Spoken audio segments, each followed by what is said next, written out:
Hi everybody, welcome to another episode of Stone Storytelling with Rex, wherein I get a little baked and tell you silly stories. Now, this particular episode today is going to be a redo of an episode I earlier loaded, entitled John Cusack, Hollywood's Favorite Stalker, and Me. Now, the reason for the uploads are twofold. One, I was a little bit more baked than I intended to be before I started, and subsequently kind of got a little bit rambly and off track, and I didn't like the way it came out. But I also had some editing difficulties that I did not realize until the video had actually uploaded, wherein I cut off about the first 10 minutes of the story. So, for purposes of,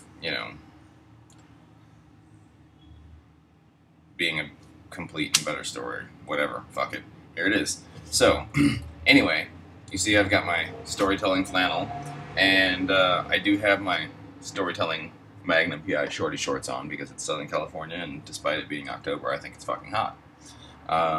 Today we are going to be dabbing on some mystery chatter. Whoops. Picture not really doing it justice. It's actually not as dark as it seems. I have put it all into a lump. But, got it from a buddy. It's, it is what it is. It's real clean, I can tell you that. But it seems to be made from maybe some bottom trim bits. Anyhow, enough about that. So, bam. Because if you're going to do it, do it. I don't understand all the people that take these, itty bitty little dabs. Doesn't make much sense to me. Similarly, I don't see any reason to take 1 gram dabs. I've done it. Fucking kills. And, it's like a dick swinging kind of thing, I guess, but when you're doing that, it's wasteful. Just roll up a big fat blunt and share with your friends. That's way cooler. People will talk about that a lot longer than you taking a 1 gram dab. That's for damn sure.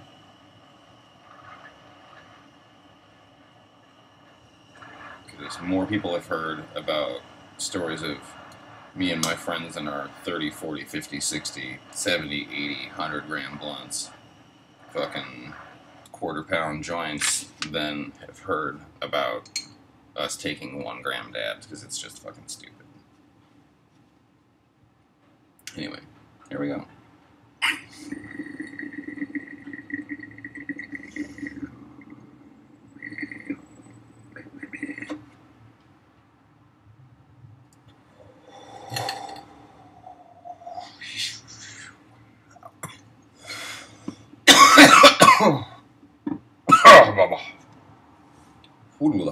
Okay.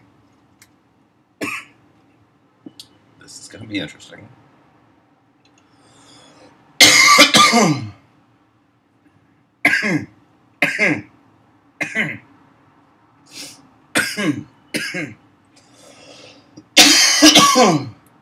It's funny because you all are catching me on take 2 here. I did a dab a little bit larger than that for the first take, and then realized 10 minutes in that I said someone's name that I didn't want to say. So, we begin again.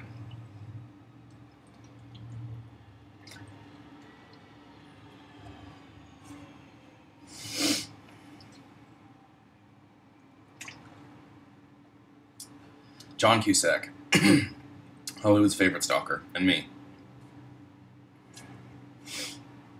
So the story begins about 10 years ago, when I was living in Portland, in a very small apartment building, about 16 units.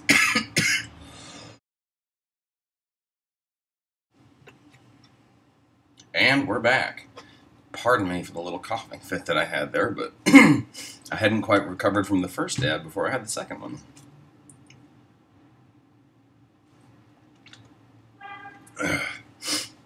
So, the story begins about 10 years ago, I was living in Portland in a small apartment building, about 16 units, and everyone in the building were around, middle 20s, give or take.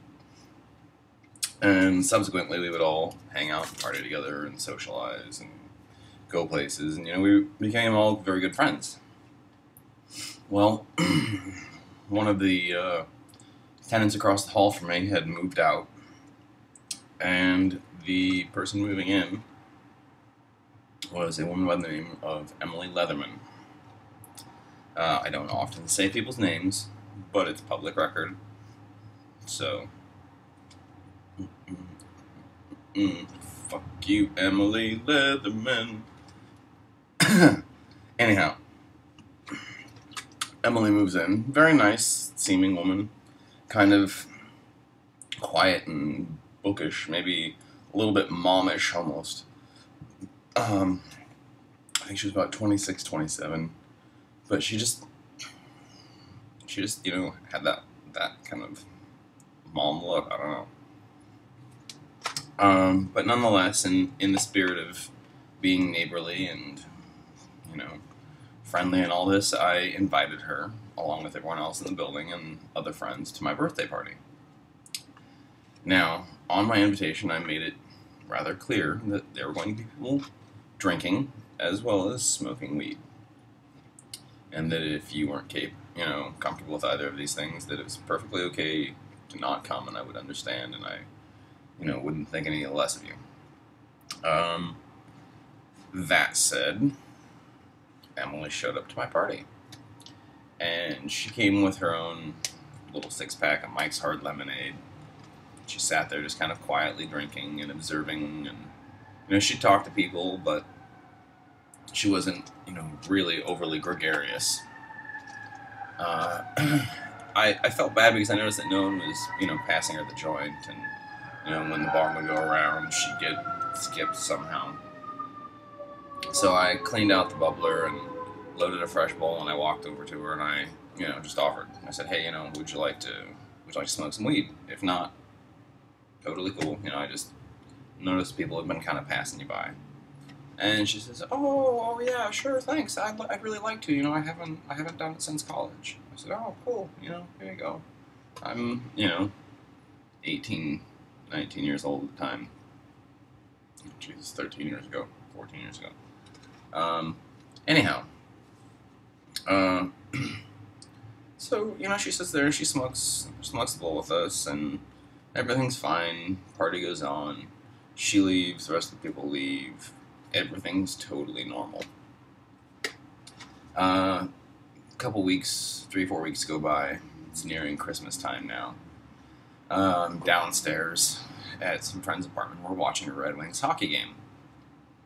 Now, during the game, my buddy is doing the laundry, and he and his girlfriend had just received 3 sets of brand new queen-size sheets as gifts from their respective families. And he was washing these sheets as well as, the rest of their clothes and whatnot. And when he walked into the laundry room, Emily was in there. And he said, oh, hi Emily, how are you doing? Because he hadn't really seen her since the party. And she just looked at him, and she said, we're not doing this. This isn't happening. We're not doing this. And he just kind of looked a little confused and thought that maybe she was trying to make a joke, but, just wasn't really a very funny person.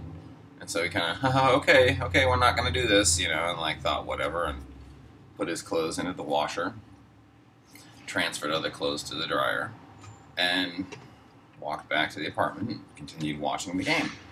Now, we get to the end of the period of the hockey game, and he goes to check the laundry again, take the stuff out of the dryer, put the things in the wash into the dryer, do the final load. Well, he opens the dryer up.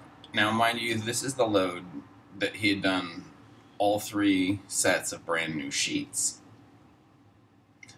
Nothing else is in there. He's a really fastidious individual, so he inspects everything. Now, he opens the door of the dryer, and a couple of pens drop out. Now, he starts pulling the sheets out, and they're all ruined. Just completely marked up in ink, just bleeding everywhere. The only other person who had been in there was Emily. So he comes back fuming and, doesn't know really what to do, but I believe he ends up calling the landlord, and they just say, well, sorry, just it is what it is.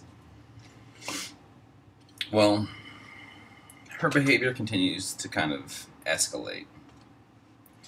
It starts with her just kind of shouting at people and being really awkward and, demanding that her locks be changed in her apartment every couple of weeks, and it's just kind of weird stuff. But then she started accusing all of the men in the building of being rapists publicly, and that was really awkward. Imagine walking down the street on a date, with someone that you've just met, and some wild-eyed, crazy person stands across the street, kitty corner from you, points at you, and screams at top volume, shouting your full name, and says, this person is a rapist. And you're not. That's some uncomfortable shit. So we tried calling the police, and, we said, hey, this lady is harassing us. She's saying that we're all rapists, every time we go out to the grocery store or, go for walks or whatever. And, we've never touched her. So what do we do? And they're like, well, and we explain again that she's also damaged property, and they say, well, there's nothing we can do, and they're not giving us any kind of information about her at all. Now, from here, it's just kind of like a rocket into crazy town. She was full on instigating screaming fights between people, myself, my friend, my cousin, the apartment manager, at various times, just full on shouting, screaming, storming up and down the hall at each other, kind of altercations. And it culminated in the event of my coming home.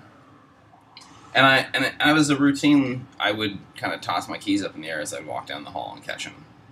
It may be obnoxious. I wasn't trying to be rude. I was just, a young kid. Well, I'm walking down the hall, tossing my keys, and I hear, "Stop shaking your keys," from behind Emily's door. And I just shout back, shut the fuck up, something. And I keep walking down the hall, tossing my keys. I'm shook keys at her as I walk by, tossing keys. And I get down to my apartment door. Now, this is a wood door. This is an old building, early 1900s building. And the doors are relatively original. Now, in this door, with a ballpoint pen, she has carved the words, "Stay out," into my door. So, I'm fucking pissed. And I've decided, this is the end. Fuck this. This bitch is crazy. Done.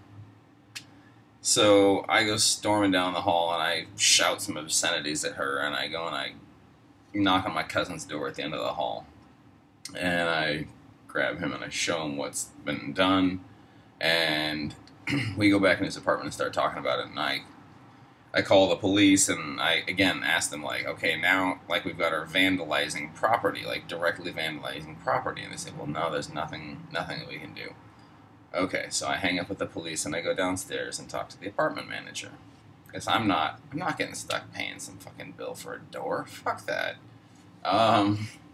So, I go downstairs, talk to the apartment manager, and I'm telling him, hey, this crazy lady, man, she's carving stuff on my door now. You gotta come take a look at this. You gotta do something. We gotta get her out. This is out of hand. And just as the manager and I are coming up the stairs, I see Emily punching my cousin in the chest. And I hear it, like, it's loud, it's hard. And it was the kind of thing, like, I was coming up the stairs, and I just see it coming, and as I see her fist, I sprung into super adrenaline mode and took, like, 8 stairs at once, and then 8 stairs, or it was like 8 stairs and 2 stairs, or something like that, all together, just, and charged at her, and I was like, oh, bitch, we got you. And I don't think I've ever been so happy in my life to see someone get hit. Oh my God, it was beautiful. So I take my cousin into his apartment really quick, and I take his shirt off, and I grab a camera, and I take a bunch of pictures of the imprint of her fist, like, in his chest, like a really big one, and then a smaller second one where she tried to hit him again. And at this point, she's run back into her apartment, and she's literally barricaded the door. Like, dressers, bookshelves, barricaded the door. Hilarious part is, though, is that the hinges are on the outside of her apartment. Anyhow, now she has assaulted somebody. The police will come. They've told me as much. So I call the police and I say, okay, we've called you a bunch of times about this crazy lady. Now she has hit someone, and we have proof. You need to fucking get here. And sure enough, the police came. And they took the door off the hinges. And they go into her apartment and they're talking to her. She starts giving them this whole spiel about how, you know, we're some rape gang. And you know, isn't going to come out. So the police come out, and they're talking to us, and they say, okay, so here's the deal. She's saying that you guys have been breaking into her apartment, drawing star patterns in her rice, unplugging her refrigerator, taking the light bulb out of her refrigerator, installing cameras around her apartment, and reversing her toilet paper. In addition to being part of a sex trafficking ring wherein we would drug, abduct, and sell her basically into sexual slavery for $100 a pop to man, woman, or animal. Yeah.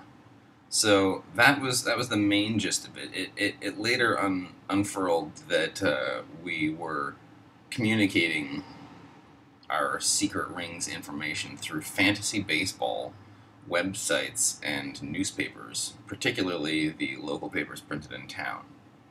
I don't think any of which actually are fantasy baseball websites in terms of Portland local publications. But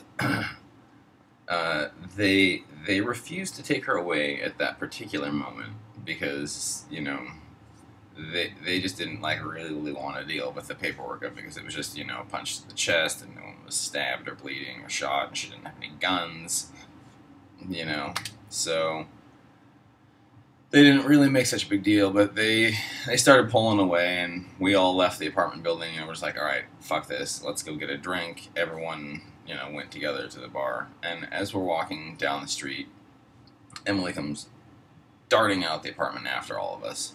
Now, by this time, we're on a fairly main street in Portland. We're up on Northwest 21st. And Emily is behind us, screaming like a banshee, and she's, I think, maybe not even in shoes. And she's just, you know, pointing at all of us and screaming at all of us and, you know, saying that we're all rapists and that we're all part of a conspiracy and that the police are in on it. And, you know, like, she was looking full-on fucking insane at this point. And we call the police because the cop gave us his card. I'm like, dude, you need to turn the fuck around right now and get the fuck back here, because we all left the building to get a drink to get away from her, and she followed us, and she is now out on the street being crazy. And I held the phone up, And I let him hear what she was saying. She's like, "Oh, you're calling your fucking cop, buddy," and just like bonkers. So the cops all turn around, they come back, and they're like, "Oh, Emily, come on, like, we tried to give you a chance here. What are you doing? Come on." So they take her and they handcuff her, take her away. Because, they've got assault, they've got disturbing the peace, all this shit. And they let us know that there's going to be a hearing in 2 weeks, and that we need to attend. So I say, okay. So for these 2 weeks, she is locked up in the mental hospital, receiving heavy psychotropic drugs and therapy. She arrives in court for the hearing, to which everyone in the building attended, and kind of just repeated all of the same sort of nanners sort of business that she had said before. And it was all over in about 10 minutes, and the judge said, "Yep, definitely, we're going to trial with this. Like, we need to see about getting you committed." So, fast forward 2 more weeks of her being in the mental hospital, receiving drugs and medication. Drugs and therapy to, treat her paranoid schizophrenia. Yeah. So, thinking, maybe now after a full month's worth of drugs and therapy that she'll be a little bit more lucid and, a little bit more able to kind of understand what's going on and a little more rational. No, not at all. Trial time comes, and her father and her grandfather show up. And they walk over to us, and we're all kind of like, oh, fuck, it's going to be so goddamn awkward, Like, we didn't really expect anyone to show up for her. And they said, "Hey, we're really, really thankful that you're doing this, we're really sorry that you had to go through everything that she pushed you guys through, but, we really appreciate you taking the time to, help her get the help that she really needs." And our eyes just got this big and our jaws hit the table, and we kind of, okay. So the trial starts, and we all come forth and we give our testimony, and then her dad gets up, and he gives really, really damning testimony against her. And her grandfather gets up and gives equally damning testimony against her. And then it's Emily's turn to take the stage. I call it the stage because her performance was really, really something to behold. I'm wringing my hands. I'm not masturbating, by the way. I'm just sort of wringing my hands because they ache. Emily begins speaking, and she speaks in this very frantic, kind of like bug-eyed, crazy person fashion. And she's telling this elaborate story of us coming in and drugging her and kidnapping her, and we're taking her all around the Portland, Vancouver metro area, and we're selling her to men who want to watch her have sex with dogs for $100 a piece. And we've supposedly been doing this for, I think it was 6 or 7 years or something like this. Now, at the time, I was, I think, maybe 19, maybe 20. And, just a year and a half, 2 years prior, I had been living at home with my parents about 500 miles away and had never really been to Portland and know nothing about baseball, fantasy, or otherwise, and am certainly not a rapist or a member of a sex trafficking ring. But she gave elaborate testimony, and, was crying and sobbing, and then when the judge began to indicate that, he had heard kind of all he needed to hear, because, she's talked now for 30 or 40 minutes, she became enraged and began to accuse the judge of being involved in this trafficking ring as well. And, at that point, everyone in the courtroom just kind of started laughing. I mean, even the judge straight up was just kind of chuckling to himself, and it was embarrassing. It was really embarrassing.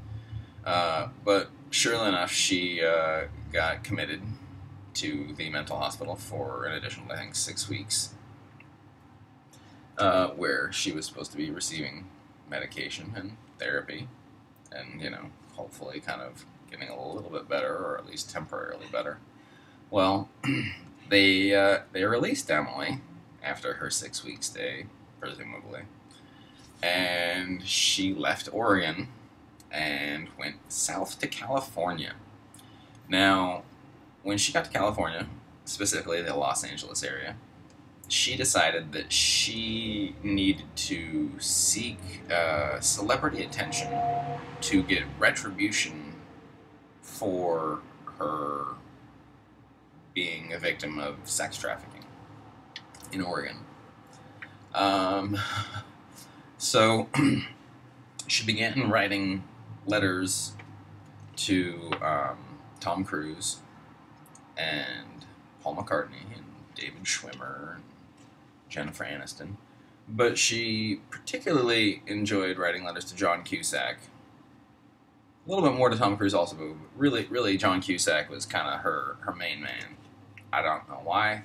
I like John Cusack. I think he's, a fine actor, and I've enjoyed many of his films. So thumbs up to you, John Cusack. And I'm really sorry that you've had to go through this.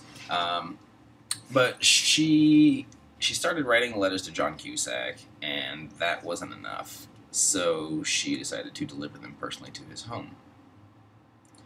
And she would deliver them to his home by means of putting them in plastic bags filled with rocks and screwdrivers and other heavy items, and hucking them over the fence at his house. I mean, it's an effective delivery device. But I mean,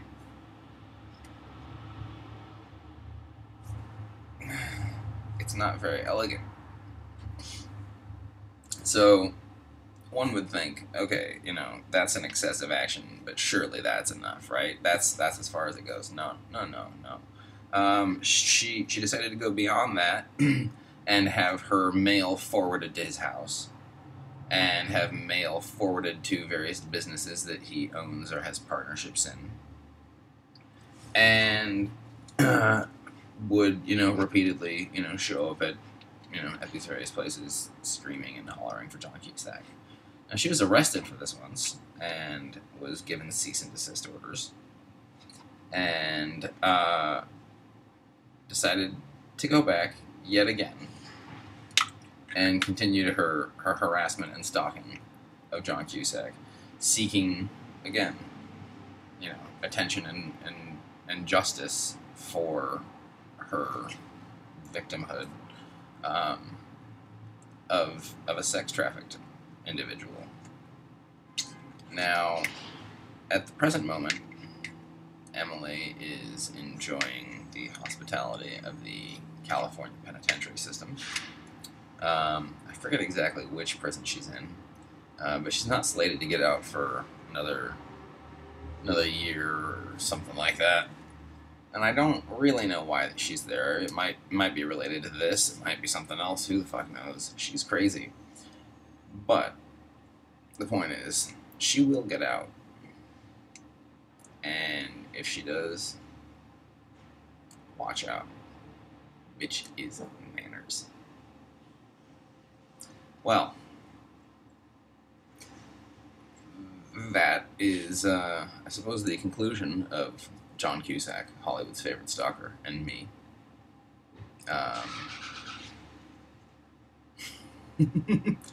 It's a twisted little tale, but every bit of it's unfortunately rather true. So, John, neck pops. John, I'm really sorry that you had to go through that, man. I live in Southern California, down in Long Beach. If you ever want to get together for a beer and have a laugh, hit me up. And to everyone else, look forward to another ridiculous episode of Stone Storytelling with Rex, and apparently my ridiculous hair that isn't going to do anything. So, anyhow, thanks for tuning in, and have a great day. Bye.